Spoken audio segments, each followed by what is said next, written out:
You may have noticed that all of our videos around here are on Europe. I have actually traveled quite a bit. I've been to the Middle East, Asia, Africa, North and Central America, Australia and South America. I'm still coming for you. We have lived in Europe for 2 years now, and this is from experience. So here are a few things that you need to know when you're traveling to Europe. If you're traveling in the summer, do not assume that your Airbnb or hotel has AC. This is something you really want to look out for. There are still a lot of places in Europe where AC is not popular. I'm looking at you, Germany. My house here right now, no AC. We had to buy little AC units. A lot of Europeans actually literally say they don't like AC. I have no words. This is no big deal if you're in spring or fall, but if you are in Paris in July and you didn't check if your hotel has an AC unit in your room, you are not going to be a happy camper.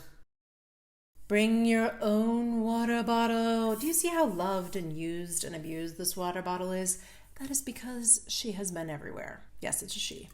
Bring your own water bottle because Europeans love to charge you a lot of money for water. Don't expect to get free water with your dinner. In fact, places like France, you'll actually pay less for a glass of wine than you will for a bottle of water. Now, in certain parts of Europe, there are fountains that are clearly marked that you can fill up your water bottle, do your bit for Mother Earth, and not have to pay an arm and a leg to the European cafe and restaurant owners. Bathrooms. It's the part they never talk about in travel, yet it's something so essential. Different places in Europe have different ways of dealing with public bathrooms. I've been in countries where there's plenty of public bathrooms. I'll give you a hint that in Germany, if you can find the local Rathaus, which is like their town hall, usually you'll be able to find a public place to use the bathroom. Other places, I truly wonder, where do you expect me to pee? Don't be shocked if you have to put a couple coins in to even use the bathroom in certain European countries. Speaking of coins, coins are very necessary in Europe. I almost never carried coins with me when we lived in the United States, but here in Europe, you will not find me without coins. There are certain parking places that only will take coins. Like I just said, you might need coins to just use the bathroom. You might need a coin to get your cart out at a grocery store. Don't worry, you'll get it back. But coins are very necessary and expected for you to have. And a lot of times you'll get your change from a place in coins. Now, you want to get rid of those coins before you go home, because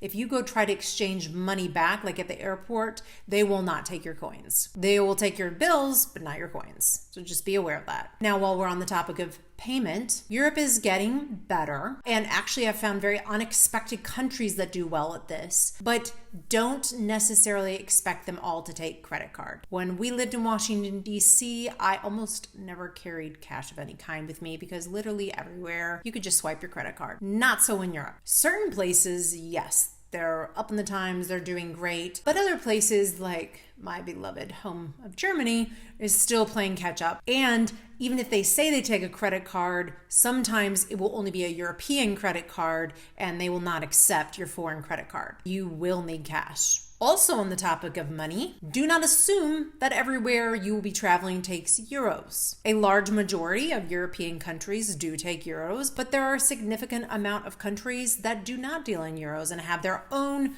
local currency. And a lot of them will still take your euro, but at an upcharge that you do not want to pay. If you have been around my channel, you already know what happened to us in Florence, Italy, when I lost all of my camera equipment. Do not be lax on your safety in Europe. I'm not saying that you're unsafe, but I am saying that there are pickpockets and other thefts that happen in Europe.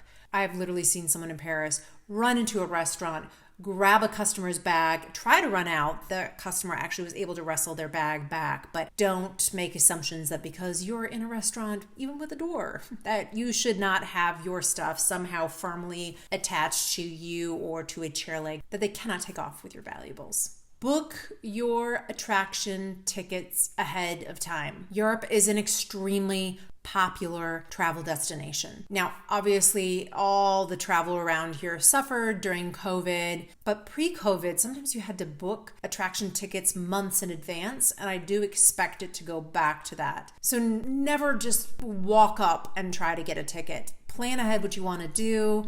get the tickets. A lot of times it'll let you skip the line anyway, but some places you will not even see the inside of that attraction if you don't book ahead. Our train system is really good here in Europe. Train prices have jumped up a little bit, but you can look into different passes depending on how long you're staying in Europe, how many people you have, what you want to spend. But one thing that people often don't consider is when you're looking to fly in somewhere, you can actually land at a different destination and take a train. We live in southwestern Germany, and a lot of times it is cheaper to fly into Frankfurt and then take a train down to where we live than to fly into the airport closest to us. Now let's talk about eating out. Dinner tends to be late here in Europe. Specifically in some places such as Spain, you will have restaurants sometimes not open until 9 o'clock at night. Now, I know this can seem difficult with traveling with children, but actually, if you are coming from the Western Hemisphere, that time difference actually will let you kind of be in a later schedule and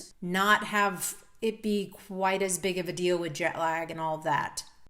You also need to be aware if you're going to grab a cup of coffee that you may get charged for using a table. I know that when we were down in Amalfi, there was actually, I want to say like a €5 charge for us to sit and drink our coffees right at the table. It's their table fee. They're used to standing at the counter to have their coffee. You might want to check and see if the place that you're traveling to has a charge for sitting at the table. You also need to know that in most European countries, waiters leave you alone. Now, something that I love about eating out in Europe is there's this expectation that dinner should take you a while.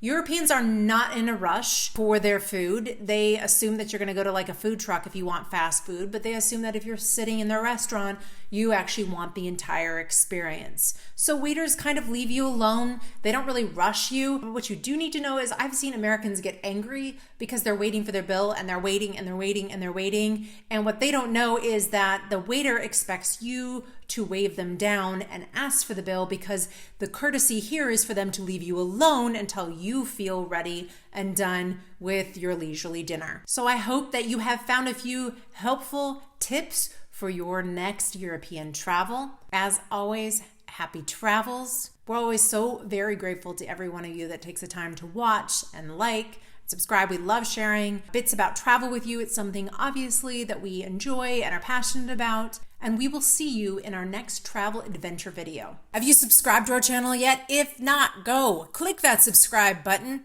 and then comment and let us know that you're a new subscriber. Also to all my viewers, the descriptions below these videos contain lists of the stuff that's in each of the videos to help you when you are planning your trip to that specific location, or links that you may need, and all kinds of other useful information. So don't forget to check out the description. Also, don't forget to like, and my teenage daughter will update me on how many views and subscribers I have. Gosh, I don't even know how many. That doesn't sound right. And I never know how to appropriately end these things.